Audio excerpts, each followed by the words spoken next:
I'm Emily, and Jake, who is 2 years my senior, is a man of science, living out his childhood dream with a fulfilling research job. Despite his busy schedule, he seems content.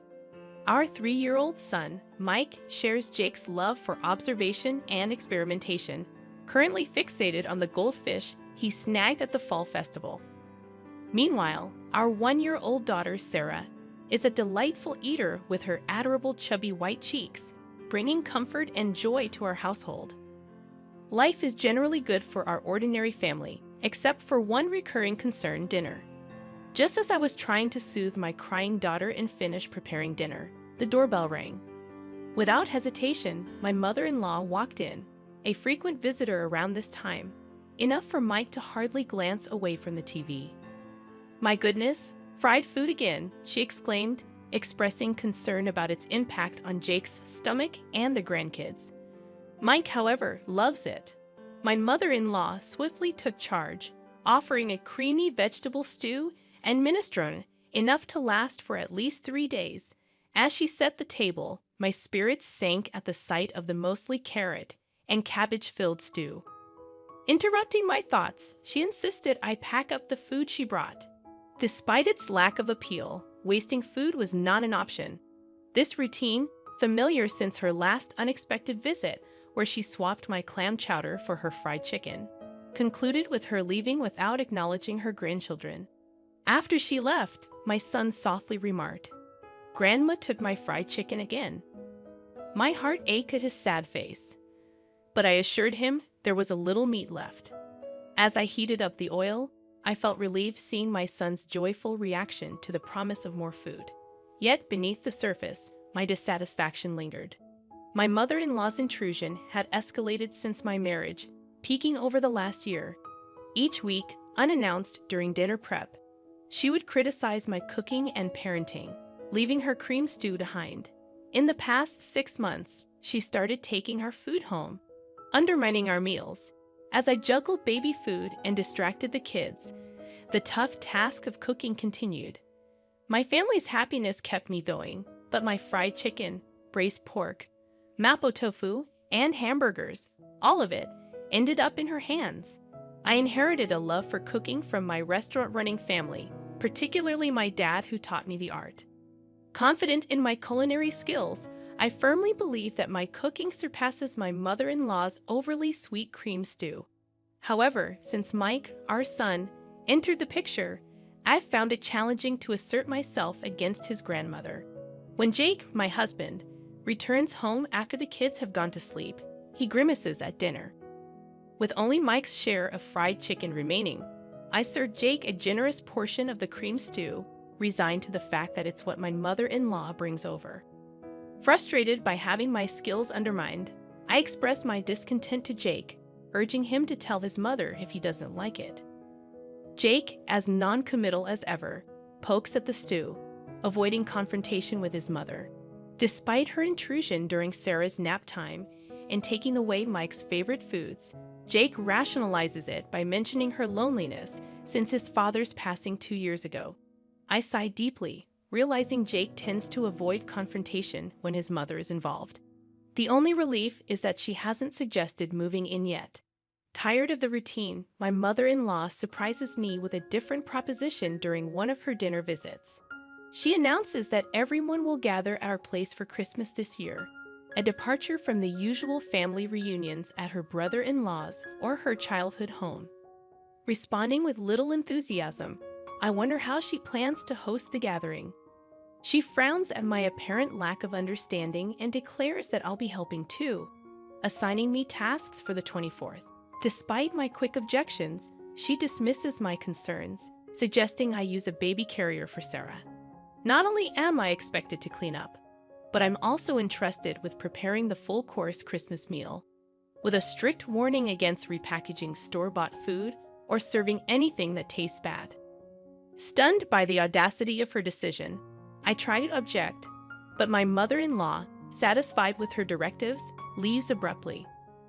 When I share the news with Jake that night, he is as bewildered as I am. We contemplate her plans to host a Christmas party, inviting relatives from both his dad's and her sister's families. Frustrated, I finally lose my temper, expressing my feelings of always being pushed around. Jake, realizing the severity of the situation, goes silent and, with a resigned sigh, agrees to handle the cleaning and entertaining of relatives. I'm relieved to hear Jake's proposal. It provides some direction. However, he adds a request. Can you still cook the full-course Christmas meal? Jake gazes at the meatloaf his mother-in-law left for us, making it hard to refuse. After some hesitation, I reluctantly agree. Just for this year, let's keep Mom's reputation intact. Plus, everyone in the family loves your cooking, he pleads. Fine, just for this year. Thanks, man. I can't wait for Emily's Christmas feast, he says cheerfully. I brace myself, knowing it's just for this time, and agree to prepare a full-course Christmas meal. When I inform my mother-in-law that Jake will stay over to help with cleaning, she makes a displeased face, commenting on how the man of the house shouldn't do such things. Despite her discontent, she seems reasonably satisfied seeing Jake bustling around at his parents' home for my sake. Then comes Christmas lunchtime. Emily, is the corn soup ready? I'm preparing the croutons now. I respond, scurrying around the kitchen to get the carpaccio and corn soup ready. You're so inefficient. I'll bring the food myself, she declares. I'm sorry. If you're going to complain, try preparing a meal for 20 people. It's really exhausting. Finally, the serving is done, and I sit down at the party. Jake, having put our daughter down for a nap in another room, has been supportive.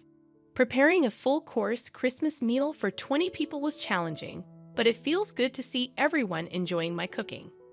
However, that good feeling lasts only a moment. This quiche looks so beautiful. It's like something you'd buy. Thank you. Geez, you're good at flattery. This carrot slaw is perfectly balanced with the vinegar. The orange scent really freshens up your mouth. That's because Christmas meals tend to be rich, so I made it a bit more acidic. Something's off. Every time someone tries to compliment my Christmas cooking, mother-in-law interrupts. Something is not right, she declares, revealing the source of this awkwardness. Sophia, father-in-law's sister, comments, Emily, mother-in-law, is such a great cook, isn't she? Confused, I let out a dumbfounded sound. Unperturbed, Sophia continues her story. Did Olivia make this entire Christmas feast? That's amazing.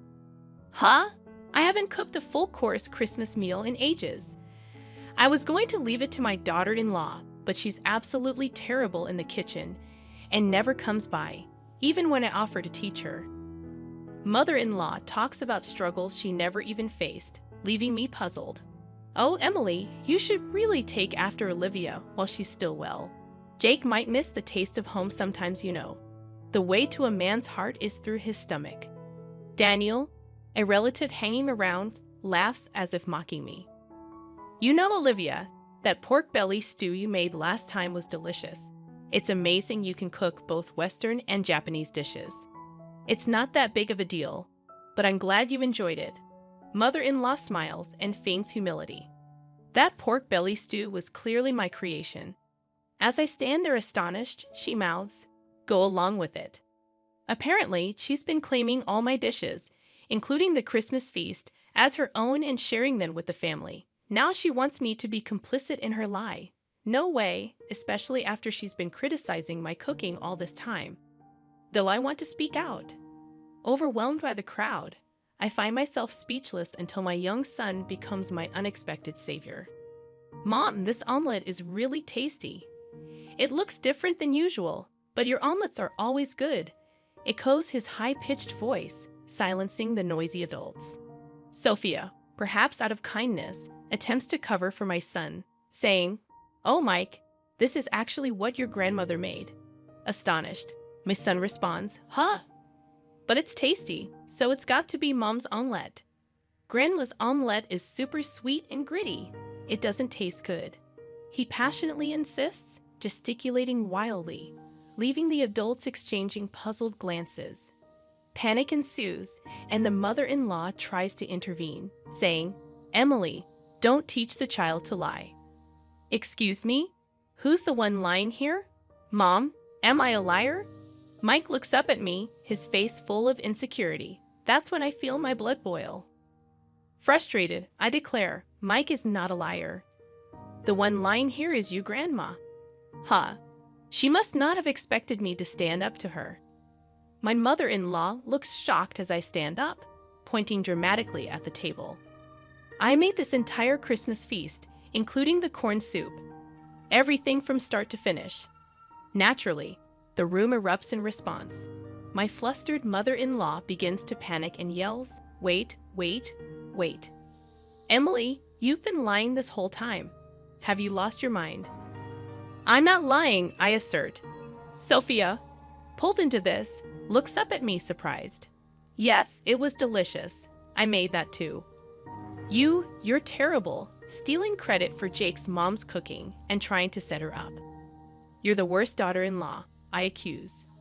Attempting to defend herself, my mother-in-law hesitates, then shouts, "It's a secret family recipe. I can't tell you in public." The relatives, initially disgusted by our petty fight, start to see who was in the right. But my husband Jake appears near the door, restraining me with a stern voice and face. "Emily, that's enough." My mother-in-law clings to Jake, looking like a tragic heroine.